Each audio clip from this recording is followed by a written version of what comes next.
Um, Writing.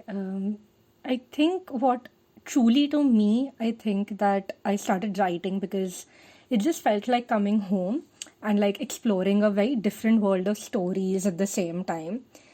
And I kind of find a lot of comfort in knowing that I will always have writing, by my side, despite everything life has in store for me, whatever ups and downs and the roller coasters that everyone has. This is something that is mine and will stay very, very constant. And I think I like even it's helped me with a lot of personal growth and like just understanding my own self a lot. Like when I write, I connect a lot with myself, and these sudden revelations come to me that, oh wow, like this came from me, and like, oh, this is how I think and this is how I could articulate it. And I firmly believe in this, that just in the same way that we love our writing and our art, we should like love ourselves as well. And like in the same way we rewrite and edit these words that we write, we shouldn't be afraid of rebuilding ourselves when we break. So that is where this like innate connection with writing for me comes from.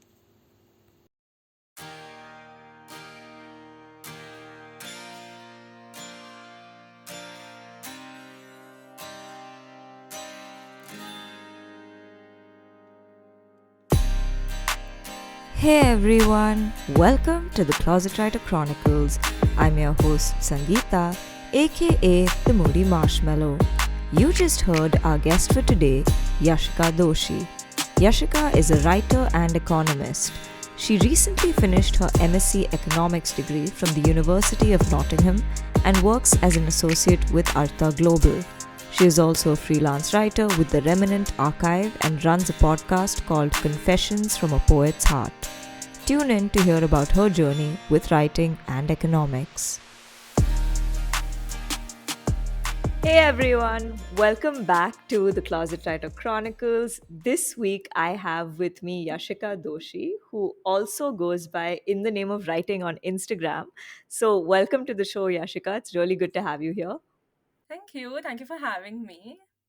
So, I'm really excited to talk to you because I think you have a really interesting background just in terms of being this economic student, an economist, and also being a poet, which I think is extremely fascinating. So, to just kind of kick off, what is your earliest memory of, writing or just being creative? Writing, I don't have any other creatives, trust me. Drawing, painting, dancing, not a muscle in my bone that can do any of the other creatives. Writing, I think my earliest memory has been in right back in school, I think. And I remember vaguely there was this poetry competition. I didn't win it. Disclaimer, I didn't win it. And there was this poetry competition, and we were given some themes to write, and I picked one out of like three or four. Everyone in the class had to do it, and if you do that you can get out of a lecture. So I Oh, was like, okay. oh, let's go and participate. So you can just bunk a class. I did that, everyone did that, and I didn't win it. But I think that is when I realized there's this weird connection I have with words. I can express myself via it, like something that I can't do when I'm talking or when I'm even trying to think straight. So the articulation is something I really connected with. And yeah, I used to write a lot in school, actually, in diaries. I was this typical person who, had diaries, maintained diaries, had all of that things. They are not there anymore. They are thrown away. And yeah, it was a weird journey because no one in the family has this flair except for my mum. So she loves writing. I mean, she has this. I'm a Gujarati, so she has this hold over the language, and she used to read a lot, write, still writes in Gujarati. Has this power over words, and I think the gene came from there. But I think the exploration was completely on me. So yeah, that earliest memory. Wow, no, that's pretty cool, honestly. And I think just to kind of be able to, I think, share that with a parent is also really cool. I mean, the fact that she can read and obviously she writes in a regional language. And I think regional language content is picking up so much today, which is It is. incredible. It is. I think a lot of attribution is supposed to be, supposed to be given to the pandemic as well. I think like people just figured that we have so much time. Why not invest it in doing things that we liked doing, but we never found the time for? That's true. So something that I can also say about myself is it was a horrible period, the pandemic, for everyone. It was scary, it was uncertain, it was very, very, like, stability wise, it was very bad. Mental health, physical, of course. I discovered spoken word in the middle of the pandemic, in the very beginning, in fact. And spoken word has given me kind of an extra layer of wings, so Hmm. that hold over the language in a different format. So writing to he writing is there, different, like, different styles, genres of writing for Instagram, writing short fiction, publishing. Spoken word was there, and I think that the regional thing that you're talking about comes a lot from, like, just having the time to explore. So Of course. Yeah, for sure. And spoken words really, I mean, of course, globally it's been a phenomenon, but I think even in India, especially in the past couple of years, it's really starting to kind of pick up, and it's really got its own niche, so to speak, which I personally love. I watch a lot of those videos. But yeah, having said that, like you said, during the pandemic, people just found time to do a lot of things that they would have loved doing otherwise. But in your case, you started your Instagram page way back in 2016, I think 25th December 2016. I have you done my research. i wow, okay. I have done my research. So what prompted you to start your Instagram page, and what is that journey been like for you? So 25th December, I know for the world it is, of course, Christmas, and I'm a believer. Like, I am a believer in all things magical. Let me just say it and be clean with it. I believe on wishes, on, falling stars and eyelashes, and I do all of that. And, the 11/11 wish, I do that. Like, 25th December also comes, it also happens to be my grandmom's, my maternal grandmom's birthday. And I just remember, seeing all, I don't know, like, not a lot of people have been a part of this evolution, but they have witnessed it, I think. How Instagram lost its original use of just Hmm. being about photos. They started using like a lot of verbos and a lot Right. of like written content for pictures, captions, and everything. And I noticed that, like, it was just like a few years that I joined Instagram, and I used to write, but I never shared it with anyone. Like, okay, like, tiny tiny bits here and there, like, I'll say to someone, or I'll show it to a close friend, or like to my parents or something, my cousins. And I don't know, I actually don't know, it just, I happened to be on Instagram, and I was with my grandmom. I was with my nani, and it was her birthday. I remember celebrating that. I remember cutting the cake, and in the evening, I just found myself on Instagram, and I did have a private page. But now we do that pros and cons. Oh, business account kholna chahiye ki private page pe only you should, At that time, I didn't think of anything. I just opened a new page, and I didn't even know that, oh, I have to think of a name. I was there, I was fidgeting with my phone, and I was like, oh, Ari, I don't have a name. What do I do? And I'm like writing something, poetry, something. And it just came to me. And In the Name of Writing was born on that day. And it's been a journey. It's been a huge journey since then. But Yeah, but no, like since 2016 to, like, say today 2022, I would imagine you've really seen the platform evolve over the years, right? Even just in terms of how people engage with content, and even the kind of stuff like you're putting out. So in that sense, what is your take on social media for writers and creators, because the platforms are evolving so rapidly? And do you worry about retaining, your base of followers, because you do have, I think you have more than what, 10,000, close to 11,000 followers right yes, now yeah, almost on 11. Yeah, it's dropped. yeah. Let me be honest, it's dropped. It reached it reached 11.1 if we are talking Okay. numbers, and till 3 months ago. And I've been just seeing this dip because I think there's just so much content out there, but there is no filter for consumption. And that is something I Mm. addressed in recently. I addressed it in a piece as well. And I was working with Remnant Archive, and I do like these weekly columns for them. And and that is something that a lot of people reshared and came back to me, and they are like, oh, we love this one column in particular. And still remember distinctly the name of the column was, I haven't picked up a book to read in like, I don't know, 37, 73 days, something like that. And people were like, yes, like, because there's no frame of mind. Like, like you said, everything is so rapidly evolving. Like, even my journey, what I used to do earlier on for the first 2 years, I only used to, that Meraki app is there. There's this one I don't think I know. Okay. I'm app. not sure I've heard of the, yeah. There's basically this one app. I don't know if I'm saying it right, but there are these backgrounds, and uske upar you can superimpose text. Oh, And like Canva? like Canva, but like a little brother of Canva. Oh, Don't okay. think like Okay. Canva is like globally known, like it's like Okay. global platform, but this is just like for poets and writers and everything. I Hmm. used to do that.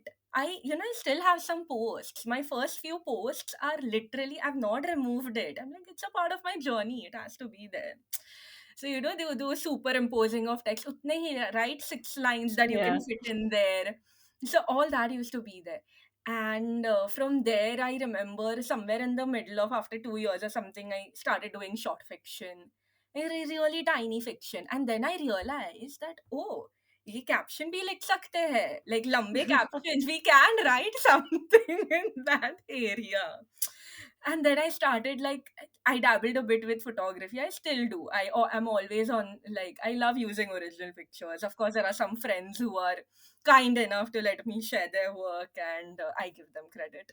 But I love taking pictures. And again, that's an evolution. You take your own pictures. A writer is doing a little bit of photography, a photographer is doing a little bit of writing because they want captions to be there with their pictures. So it's all part of the story. But yeah, and in terms of consumption, again, lots, yeah, lots. I think there should be a filter. There should be a filter on what you want to read and what you don't, because very good things get lost in translation. And you realize after some time that, oh, I wish I could have stumbled upon this, I don't know, podcast or newsletter sometime back. Like, Yeah. okay, you have to forgive yourself. It's fine. Like, maybe you were busy reading Yeah. something else, or Mm. yeah. So you're never like worried about like, because you said since you did face a dip, that never bothers you that, oh, like the followers are following or like up, kind of dipping No, or yeah. whatever. I think I was very happy when I saw 10K. I remember my mom texted me that day. She was like, soon your page, no, it reached 10K. Like, we said we'll celebrate. I'm like, yeah, mom, I'm in UK. But she's like, I'm so happy. Like, yes. But of course, like these tiny goals, I think they make you work. You should have these tiny anchors like 10K. And validation is real. When you Yeah. see that number of likes, when you see those comments, when you see kitne followers बढ़ रहे हैं, I think it should be taken, but with a pinch of salt. Of But it course, should yeah. be taken. External validation is very much real and very much human. Let's just accept it. Like, it's fair, it's okay. But in terms of whether it bothers me or not, I don't think so. Because I think more than others, I am selfish that way. I use that platform for myself more Hmm. than worrying about, oh, whether it is aligning with my readers' thoughts and anticipations as well as expectations. I think I'm a little selfish with my work. I write if I want to, I don't. I'm like, and but I'm very, very grateful for whoever has stuck around. And I recognize those handles for whoever's listening to this. I know your handles, and thank you for just sticking around. It's beautiful to see. I get happy when I see them, like like my post. I'm like, I thoda waiting. I'm like, oh, इसने like किया कि नहीं? But But No, yeah, but that's so sweet. That no, but that's honestly like that's so amazing that you've managed to kind of, build that community also in a sense, right? With your writing, which is great, which is always a lovely thing. And especially, of course, like someone who must have been following you since 2016 to now, it's a big deal that someone stuck on for that long with your content. It's not an easy thing to do because obviously like tastes are also changing so rapidly. You really don't know who's going to stick with you as well as you grow and evolve and your writing changes. exactly. So And वो दिखता है, because they yeah. comment. They comment also. They are like, oh, we especially liked this genre, or we especially liked this Hmm. format, because I've been dabbling insanely with formats. And I think that is the best part about, like, being your own boss. I don't answer to anyone, yeah. That page was my baby. And I know humanly possible nahi hai. I have created this baby for myself and by myself. I'm very protective also, when I get like, I don't think I've gotten any like hate comments or anything, because I think I'm a very diplomatic person in that sense, and I don't put forth views a lot. I put forth musings in a way, thoughts. Hmm. But yeah, I'm just eternally grateful for this like tiny community that I have. And कभी कभी लगता है ज्यादा followers नहीं होने चाहिए, because then you individually cannot pay attention. And there's this beauty about having a small family, like, tight knit, like बस हो गया, like I'm happy with this much. अभी इसके ऊपर whatever is there is just like an additional boon, so to speak. But yeah. Yeah. But then like because the fact is, of course, I think today, like, fortunately or unfortunately, the numbers have become such a hallmark for this whole thing of how well you're doing in terms of your art, which obviously is not the best way to evaluate sometimes, because you have some brilliant writers and artists out there who may not have the followings but who are also doing great work. You like that way, yes, I mean, you can't really compare. I completely get what you're saying. um but of course, I mean, for better or worse, the numbers do have their benefits as That's well, what and I'm you saying. cannot deny that. Yeah, External validation you cannot deny. You you just can't for can't sure. deny. And whatever said and done, it makes you happy, no? Why Of are you course it does, putting it? that's why.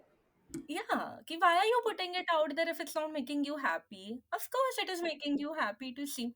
It sinks my heart a little ki, oh, 1,000, 1,100 likes say 500, 600 ho gaya hai. But like somewhere or the other, you have to draw that line about how much you're letting it bother you and how much you're doing it ठीक है, for yourself. See, your close people know they will stay. Whatever you dabble in, so feel free to dabble in creativity. How else will you keep the engine running? The engine ka coal is creativity. So Yeah. yeah.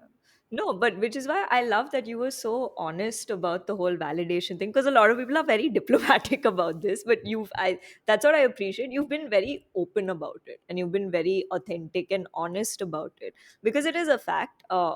Validation makes a huge difference to any artist who puts their work out, saying that, oh, okay, like this is something to be, happy about, or it's worth it, or it's, you can be proud about it, which is great. But then, having said that, who are some of like your favorite writers and creators out there?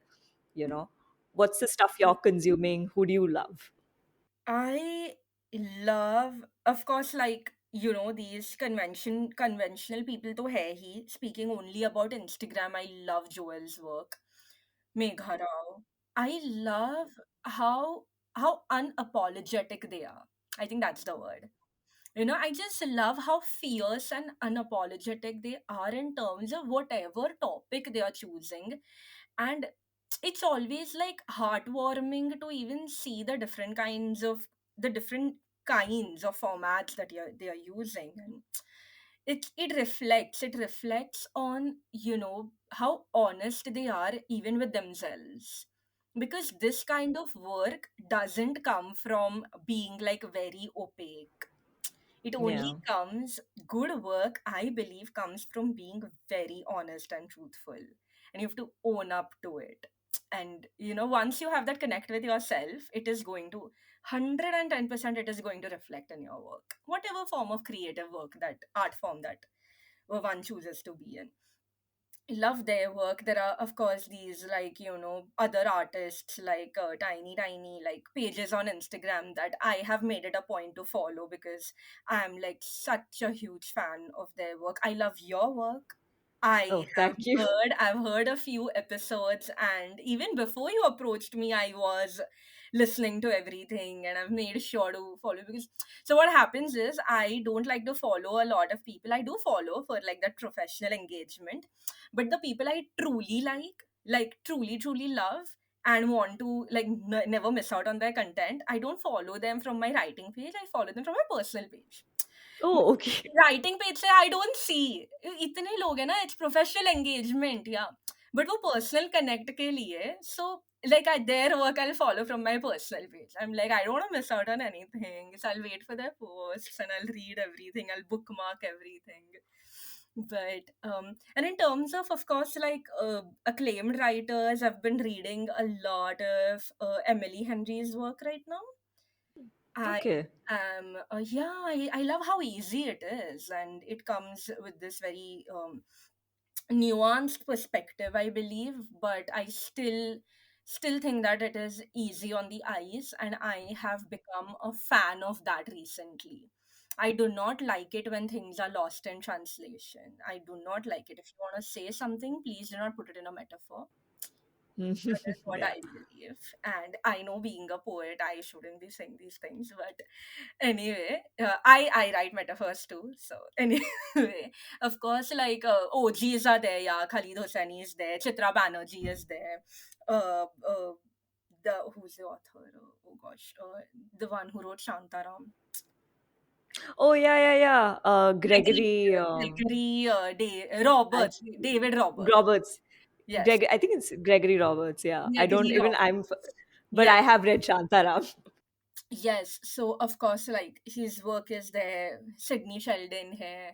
My very first author, very first person I read was this one, the one who wrote Famous Five, Enid Blyton. And in blind, oh, yeah. First, Controversial now as a writer, but as a yes, writer, lovely writing. work, yeah, मतलब work मान Yeah. लिया. Like Yeah. amazing, The beautiful work writing. was, yeah. And in blighted. Absolutely, I think brightened up my childhood is what I would say. Yeah. True. Even Roald Dahl, for me at least, but yeah. Yeah, for me, that equivalent was this one's work, Sudha Murthy. Oh, nice. Okay. Love her. The simplicity. My God. And not, I mean, I know this is something that not a lot of people would agree on. People really love her short stories more than, but her novellas. Yeah, Mahashweta. Gently Falls the Bakula. My God, such beautiful writing. Amazing work, amazing work. Like, of course, the short story collections are also very, of course, they are real life stories, so that, touches there, the human touch. But these two are like, I think I still have copies somewhere. I hope so. But, and Ruskin Bond, of Yeah, course. Three. of course. Classic. No, but that's amazing. And the reason why I always kind of ask this question to people is because you really get to know, right? Like what your influences in a way, because it does reflect somewhere in your art or writing. Like, how it does in terms of your tonality of writing or your style or just elements of it in a way show up, which is always lovely to kind of hear, and understand. Um, but yeah, just having said that, you're also a freelance writer because you work with the Remnant Archive. Yeah, with the Remnant. And it's amazing that even though, I mean, essentially by the day you're an economics student, but you're also doing this, which is really cool. And I'm sure it's not easy also to juggle between.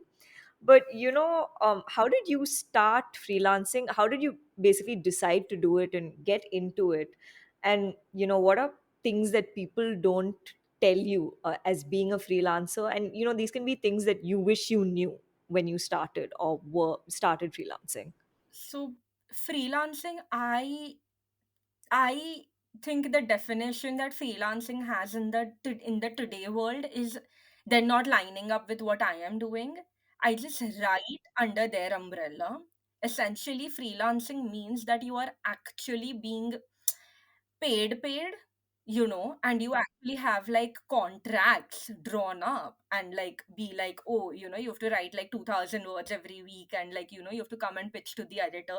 Because the editors I work with there are amazing. Big shout out to them. Really wonderful people, and the place is so open to ideas, and they have such an amazing way of kind of channeling that spirit in you. So like really comfortable people to work with, and I've done like a lot of my best work with them, and especially in terms of short fiction, because of course it's a magazine. I don't do poetry for them, it's just short fiction, and opened up a lot of arenas for me in that sense for short fiction. And so yeah, I think freelancing, it's the definition is very free verse. Heck yeah, like someone make a guidebook, and like matlab, not just any guidebook with that the notes, the notes were there with highlighted, this is important, like this you should remember. As someone should make a guidebook and just be like, and in terms of things that I wish I knew, I didn't. I stumbled upon it. I did not enter this world consciously, if that is the word. There was a talk, there was a discussion, and I just was like, lovely, I'd like to do it. They're like, okay, fine. Ho gaya wo. It was set in stone there and there. I, so a lot of the work that I have done is not something that I have gone out to seek. It has something that has fallen in my lap, opportunity wise. Be it spoken word, be it freelancing, be it my podcast, which is right now like shut for a tiny bit because I'm working on my dissertation.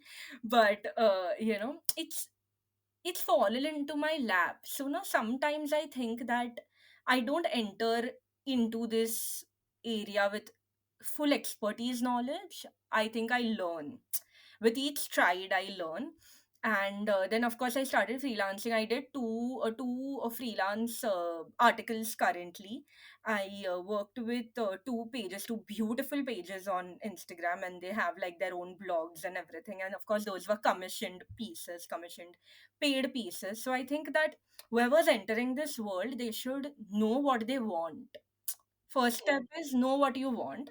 Second step is approach the right people. And third step is align the right people ke expectations with your thing. Hmm. That's it. And fourth step is sign the contract, or whatever it is, verbal or whatever. Yeah. So yeah, I think that is what is very important to understand and to know. And like, even if Hmm. you're pitching to an editor, or if someone is coming and being like, I need this written, can you do it? Don't do it for the money. Like, of course, if that is like your only like bread and butter, then please do it for the money. But for people like me, I think I've said this earlier as well. I was talking to someone, some friend or something. So I think people like me are privileged in that way, where we put our career and our passion on two different scales. So, we don't have to worry about this कि oh ये कितने देने वाले हैं, okay ये कब देना है, when is the deadline, like I'll do it as and when I want to do it. So, of course, so I cannot say that it is right even about creative burnout. I'm privileged. My creative burnout will last for a year, nobody cares. A person who is in the industry and lasts for 2 days, everyone will be like, oh my god, what is happening? So I think it's all about privilege. Like, Yeah, no, for sure.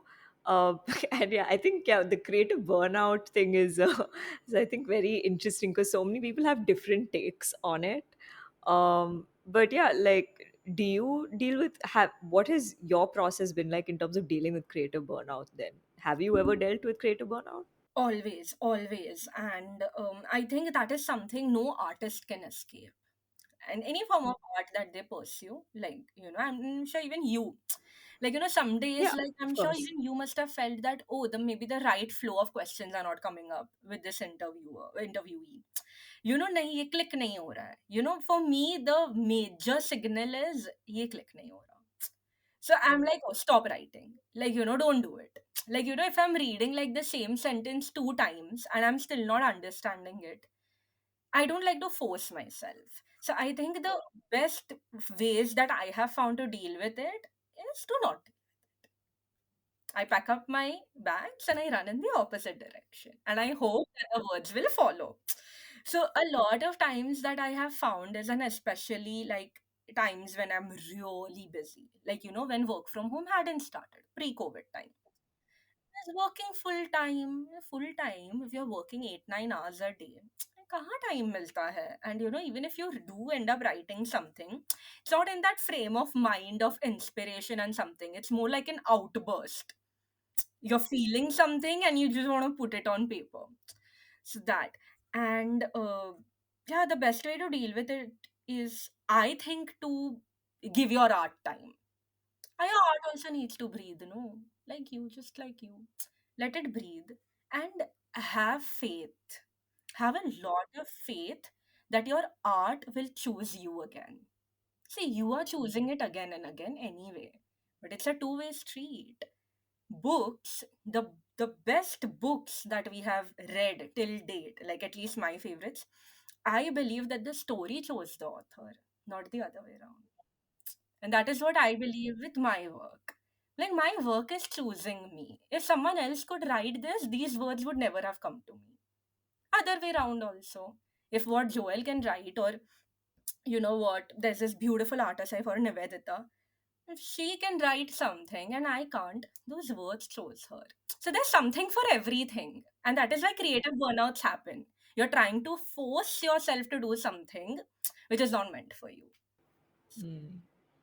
That's a lovely way to look at it, actually. That, oh, maybe it's actually not for you, or maybe it's not the time for you to do it, also. True. Yeah. Time is of essence, of course. Everything Yeah. has the right time.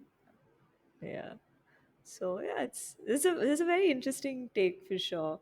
Um, but having said that, like I said, your day job is basically you're a student of economics, so you're you are currently in Nottingham, doing your masters, which is insane.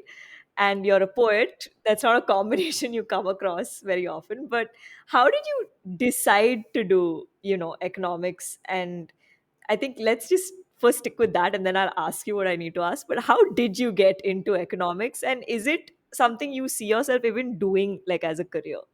Definitely, definitely. I came across economics. I still remember I was either it was 11th or 12th grade, but what in Mumbai we call junior college. I know a lot of states in India call that school. Anyway, so yeah, like 11th, 12th period, there was this seminar. It was like way back, 2013, 14, that time. And will people be able to guess my age now? Okay. So People who guessed Yashika's age, please message us and let us know. Or you can comment on the Instagram page at the Closet Writer Chronicles for Yashika's episode. whoever the first person to guess it right, I will write two lines for you. Oh, guys, you better listen to this interview fully. So yeah, there was a seminar, yeah, and it was a very interesting one. It was on behavioral economics. And this firm had come who still do wonderful work. I still love their work. I know the co-founders at this point, and a lovely couple. They dabble in behavioral economics and psychology. And ever since I was okay, I don't know if the story is good enough, but anyway, it's a funny story. So in 11th, I was very interested in psychology and economics.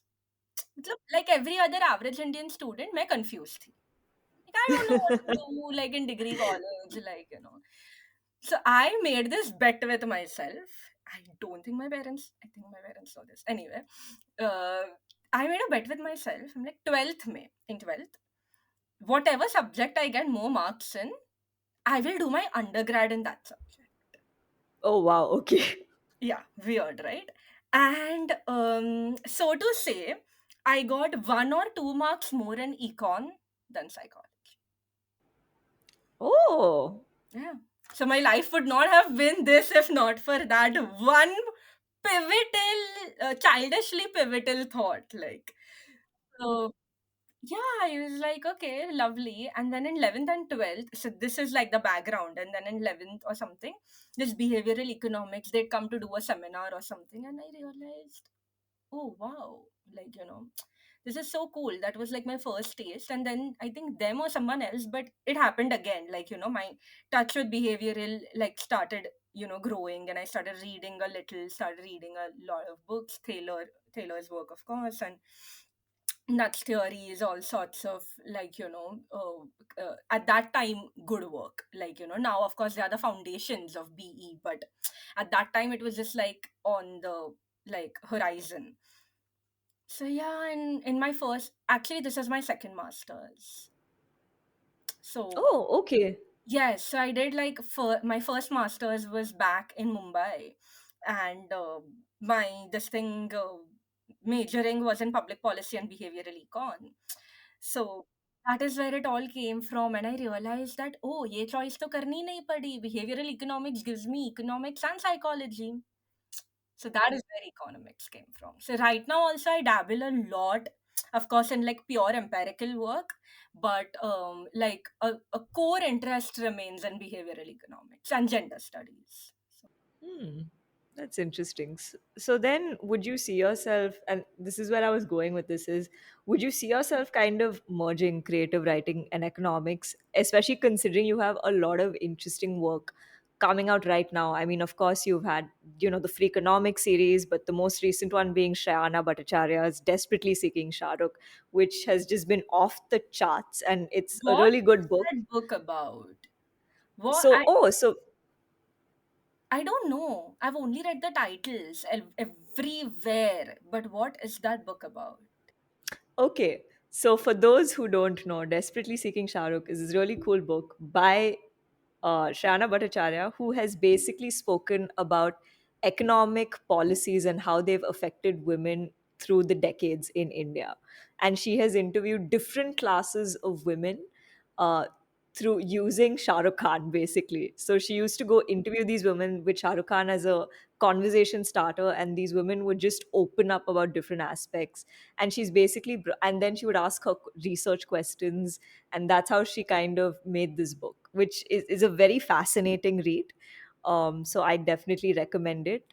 It's not a chick lit as they call it. It's got like real factual information, and it's just been done very differently, honestly speaking. Yeah, because this is, like, I think, then judging by this, it's not one of those books where you can judge it by its cover. You You know? really can't. Yeah, You really I can't. didn't know. Yes, I'd read of it, but I never read about it. So I was like, okay, like, I put it on my, like, wish list.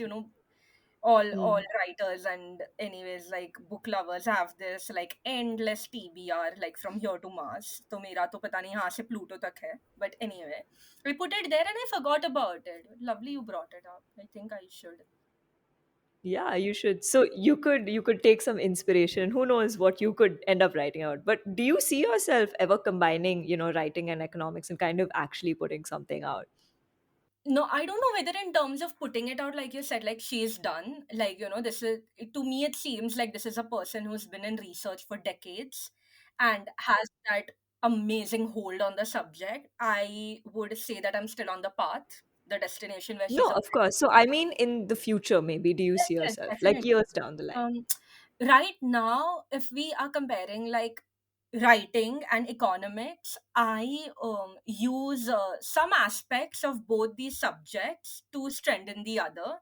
So, say for example, like, creative writing, like, my hold on the language, and because I'm, like, more into research, I'm not into empirics a lot. Of course, it's a part of research, but not that much. I like I like to, like, fine tune my writing, my economics writing, like, because of this hold that I have over here. Same the other way around. Economics gave me a sense of structure. So that reflects in my writing now. Okay, interesting. That is how it is playing out right now. In the future, maybe not. I don't know. Like, I don't think anything related to economics will come out very soon.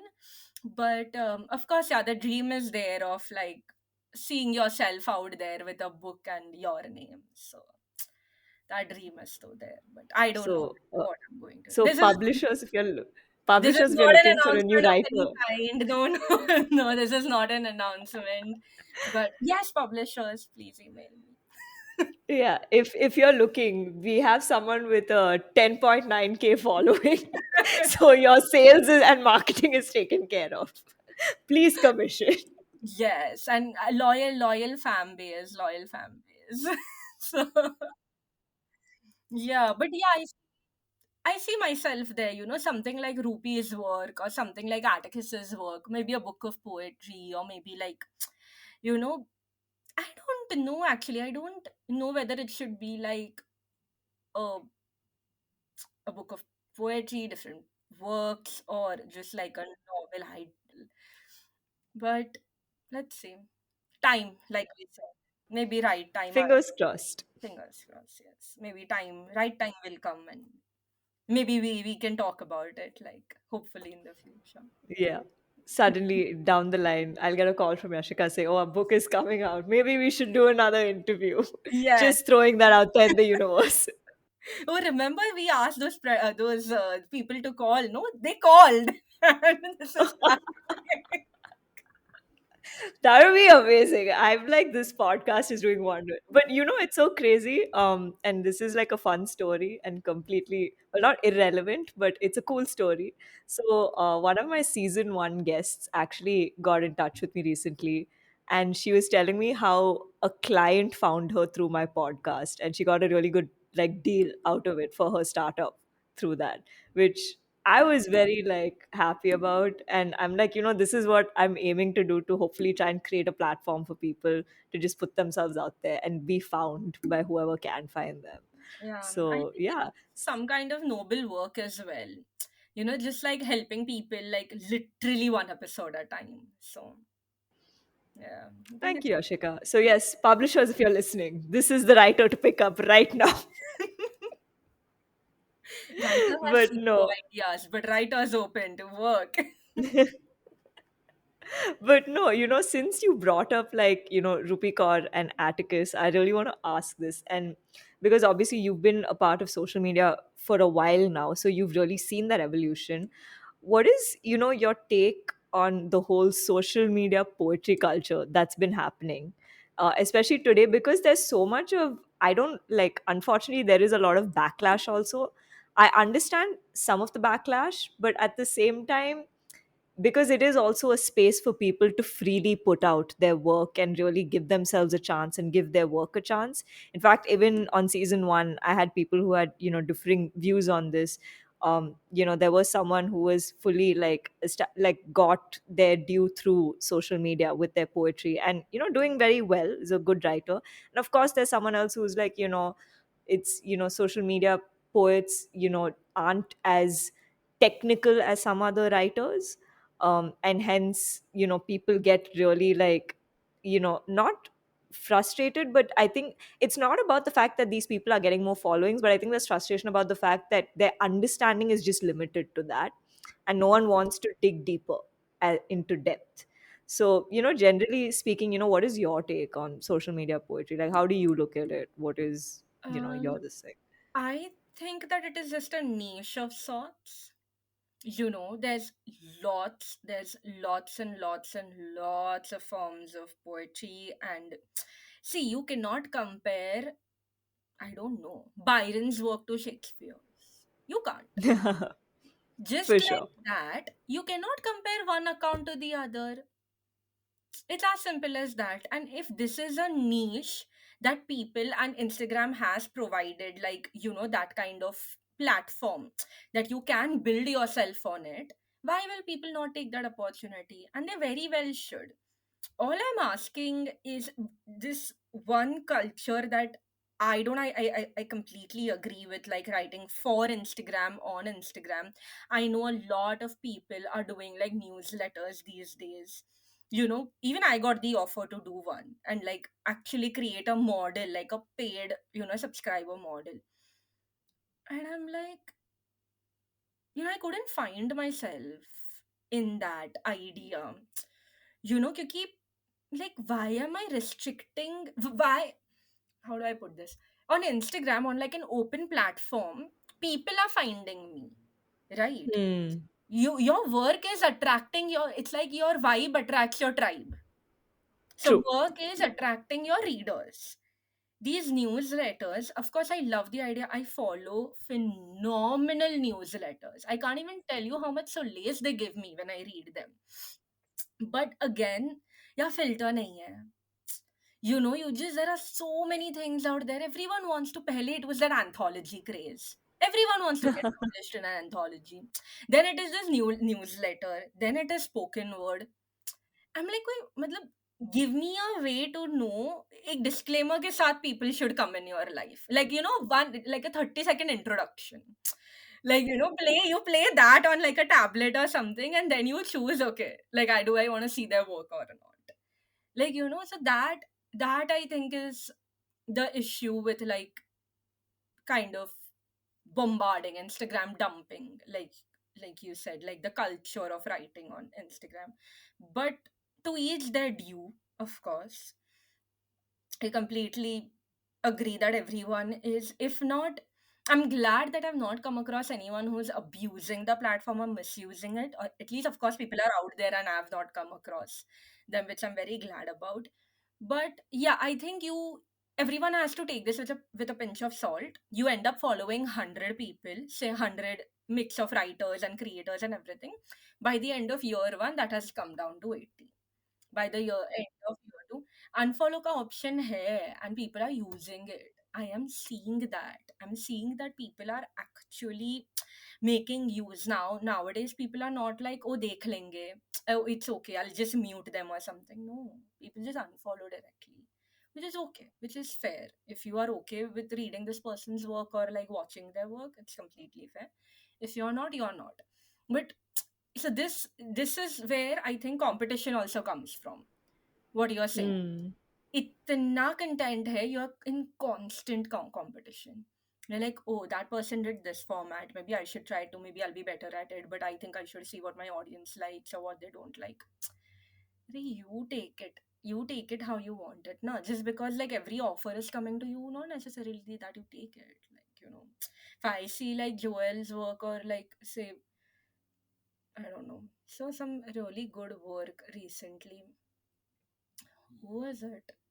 I don't know. Some person's like beautiful, you know.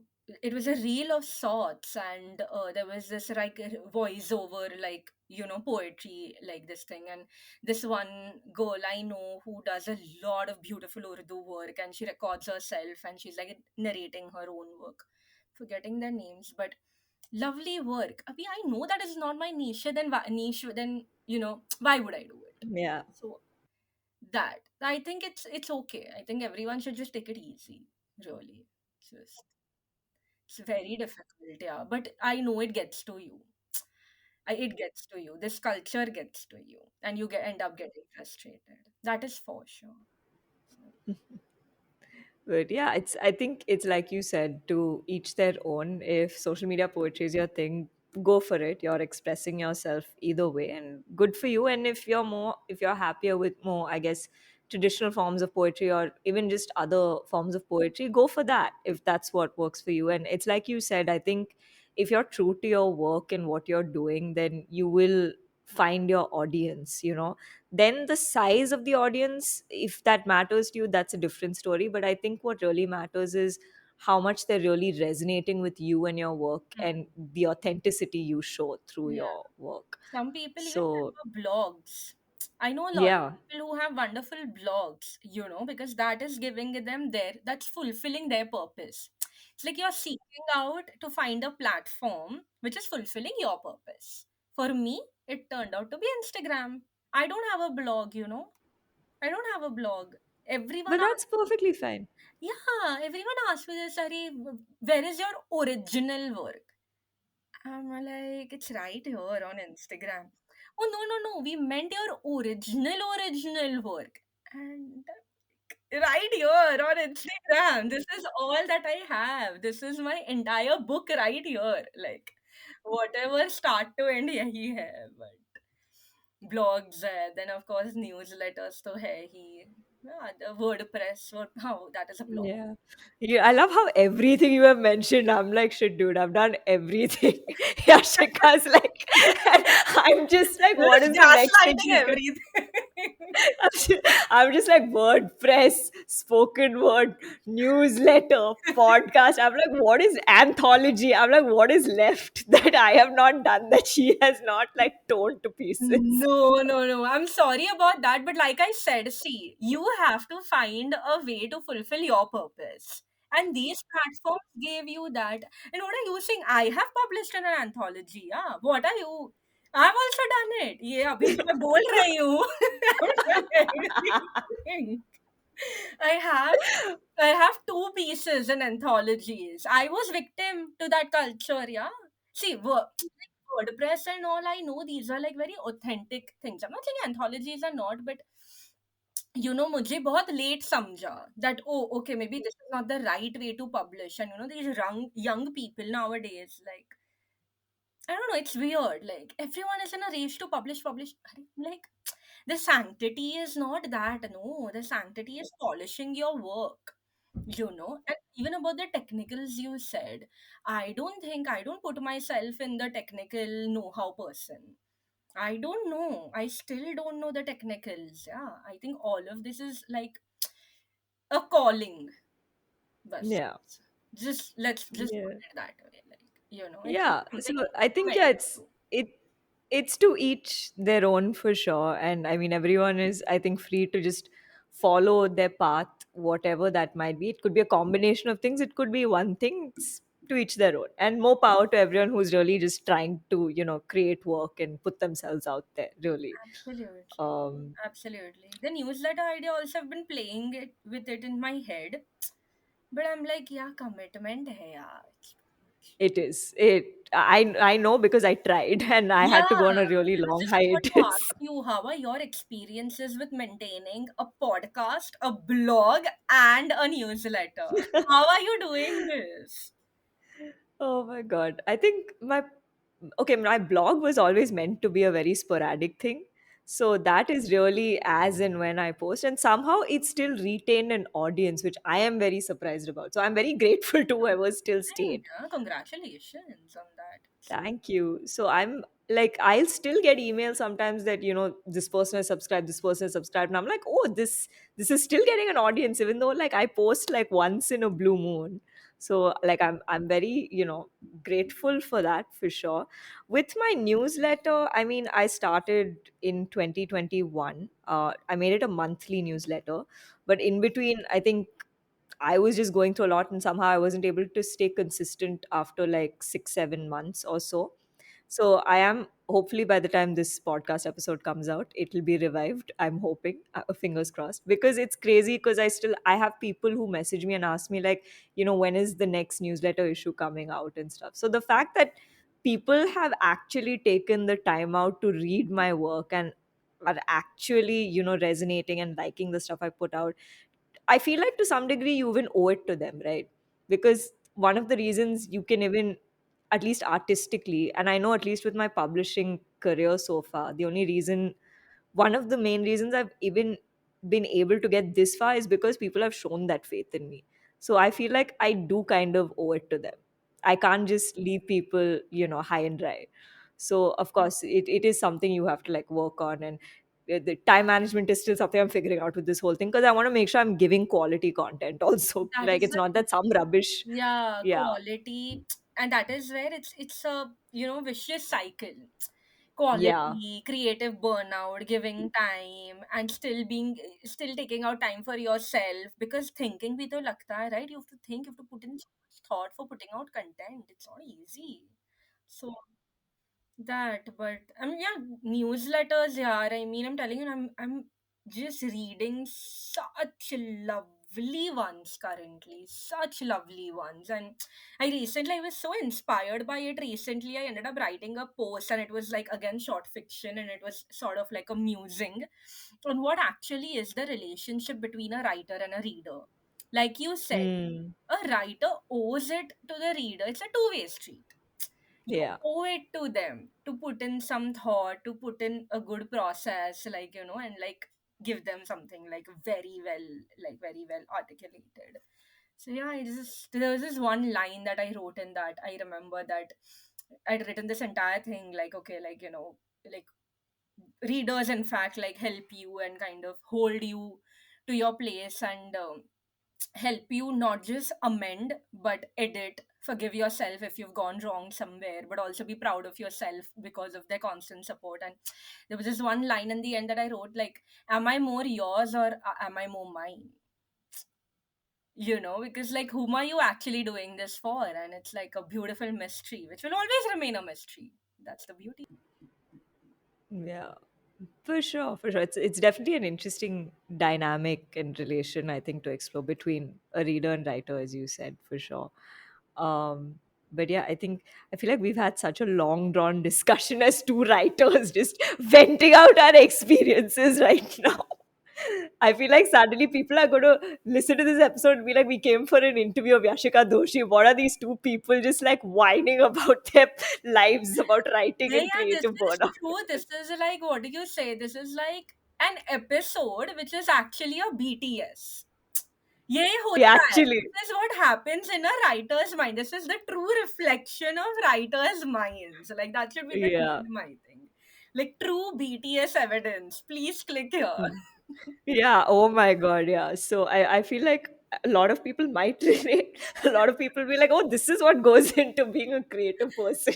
Oh Exactly. my Like, God. ये चलता रहता है, and this is what you have to deal and handle. And yeah, there's a lot of tackling with emotions. Yeah, that is too say, Yeah. I think. Yeah. But though I have to say, the one thing I do agree with what you said is it is also about, I think, finding what medium works for you or what kind of media works for you. Because I know in like the newsletter, though I did enjoy it, I felt like it's also a bit exhausting at times because, like you said, there's a lot of thinking that goes in. Surprisingly, till now, the podcast has actually never been tiring for me to do. And Like you're in till season today. two, so that's evidence. That's lovely Yes. evidence that you're enjoying this a lot. Yeah. So I don't know. I guess it's like you said, it's finding, and of course, this isn't to say I'm not discontinuing the newsletter, guys. Please don't get scared. It Please is coming back, I subscribe to assure you. Sangeeta's newsletter, please, guys. Yeah, please. Hopefully it'll be out by the time this episode is out. Like fingers crossed. But yeah. And on that note, please do go listen to because I would have already recorded by this time. So please go listen to our season opener with Rohini Kejriwal from the Alipo Post, who runs I this amazing love newsletter. her work. Yeah. She So she's and a Ria Nooksicker, these two women are ruling like my world. I love. I think that would be like my top five. Her work, Ria's work. No, it's called Nooksicker. If you, I'm sure you must have read it. I'm not sure I've read this one, but I mean Rohini, I mean, of course, is Please, legend, I think, in the newsletter community. even this one, it's called the Nooksicker. Okay. Lovely work. And this one, what's her name?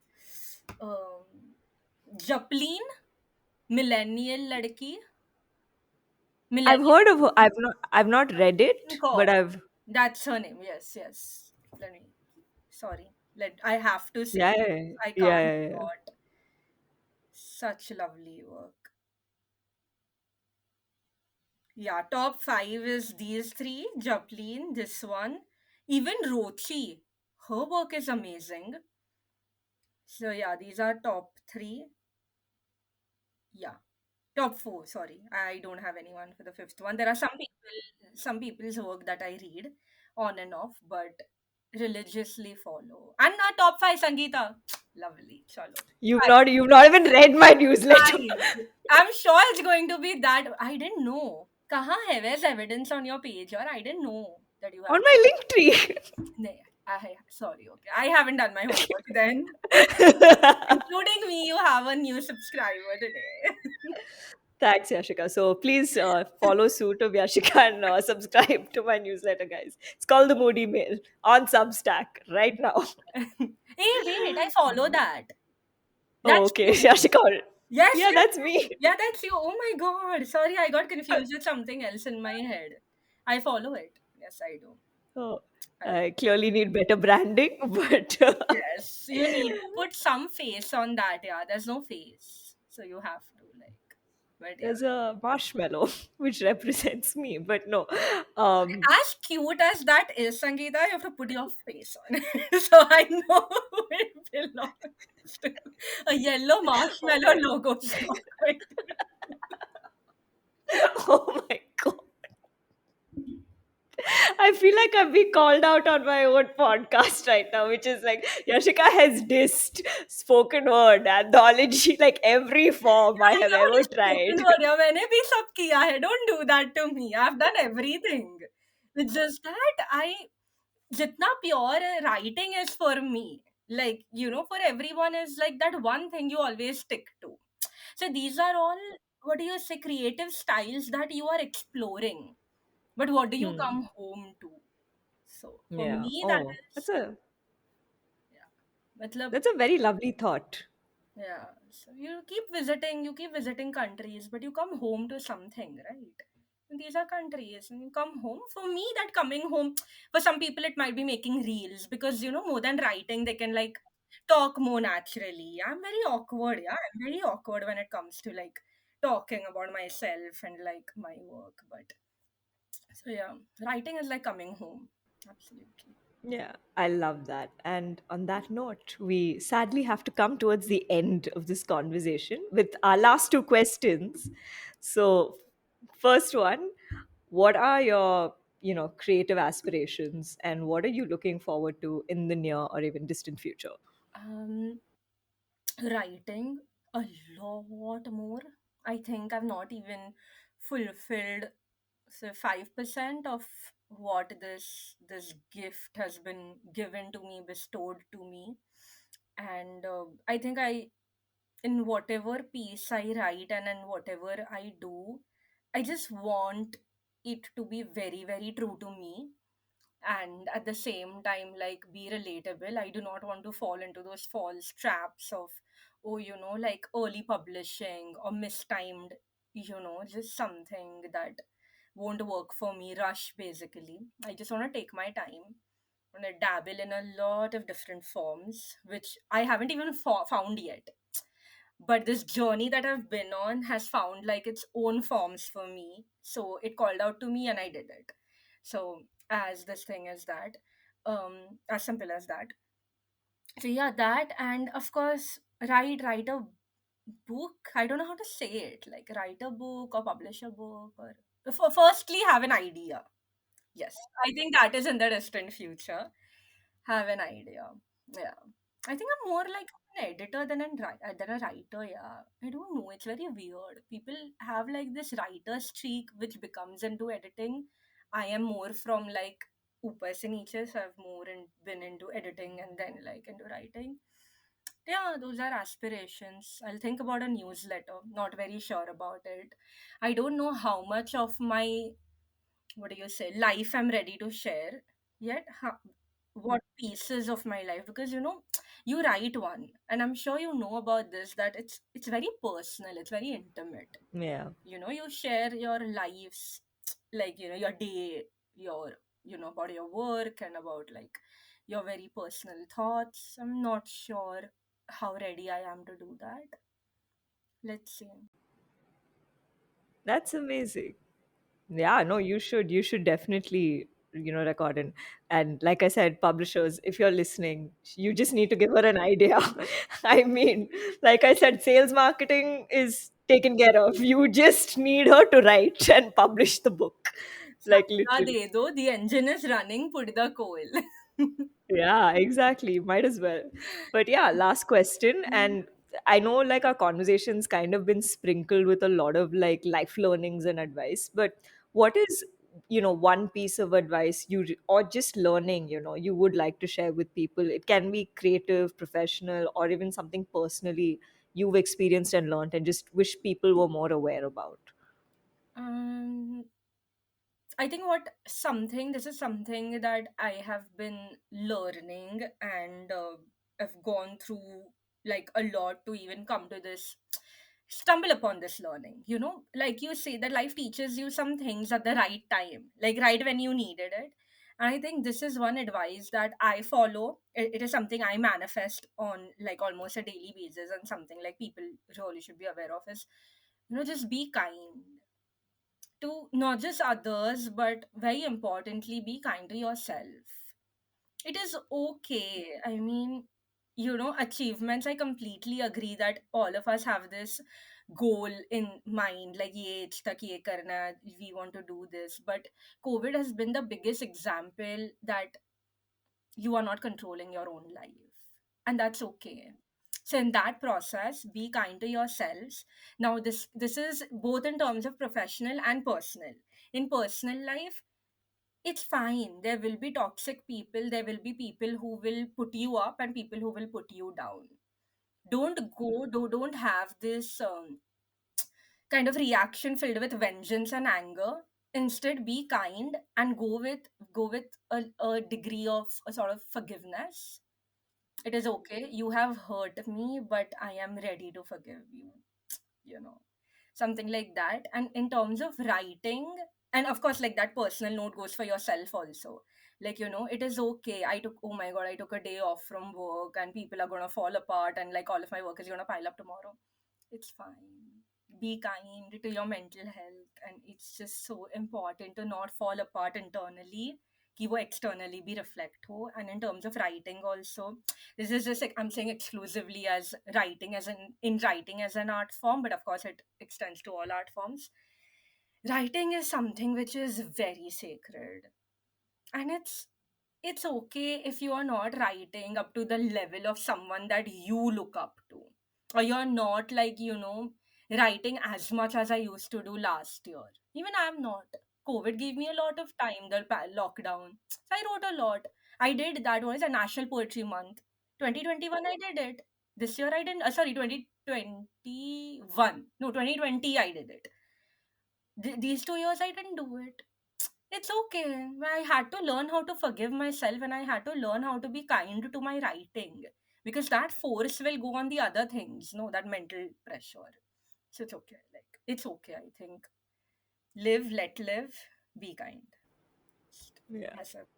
And, and on that beautiful note, we have now come to the end of this episode. Thank you so much for being here, Yashika. This was so much fun. This was also very therapeutic for me somehow, because I think it just turned out into two writers just like really like sharing and pouring their hearts out about the process and everything, which was great. So thank you so much for being here. Of course. And I think it's just such a wonderful platform to do that on. Because I know that, the people who are actually gonna listen to this are gonna know something which is very like transparent. And I love that you are able to give me and a lot of other people from season 1 and your upcoming season 2. I'm sure it goes up to like a season 50, but you're gonna give a lot of people this beautiful platform to share, to vent, to say things that maybe they never did to anyone else. I know I said some things which maybe I didn't think of before. I just thought of like right now, or something I wasn't ready to say to someone else. But like, so yeah, lovely. I think this is like one of the best afternoons I've spent like all week this week. So yeah. Oh, thank you. Thank you so much again for being here, Yashika. It was absolutely lovely to have you here. So that was my conversation with Yashika Doshi. That was such a fun, enlightening, and therapeutic recording. Closing this episode with the poem written and narrated by Yashika. I hope you enjoyed the show, and I'll see you next week with a new guest and a new chronicle to share. Talk soon!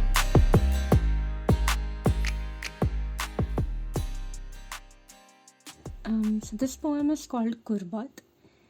I'm looking at time whooshing by, and all I want is to hold your hand in mine. This longing feels more like a burden today and not a test of love. You see, hearts are curious things and I've never stopped asking questions. And especially when half of you is a hopeless romantic and the other half is just hopeless. I can't help but wait for when our longing will turn into togetherness. And still worry about happiness, and what if it drives by 1 hour too late, with packed bags and you've already reached the highway? But then one day, when we'd have lost track of the number of seasons we've spent together, and forgotten the number of agree to disagrees we've thrown back and forth, and only remembered how it felt to be next to each other, it won't feel that we are a typo in the story of the universe any longer. And we'll finally realize that maybe our souls are tied together because we simply have forgotten how to wander away. This one is called If I Could Be Anything Else for a Day. If I could be anything else for a day, I'd like to be that hope-filled goodbye I bid you each time we leave. If I could be anything else for a day, I'd like to be the sun which lights up someone else's sky. If I could be anything else for a day, I'd like to be a story that you don't wish to ever come back from. If I could be anything else for a day, I'd like to be that sand castle which doesn't get destroyed when the tide rolls in. If I could be anything else for a day, I'd like to be both the quiet and the confusion in your heart. If I could be anything else for a day, I'd like to be that path you get lost on while finding your way to life. If I could be anything else for a day, I'd like to be the poetry I write on a hopeless evening.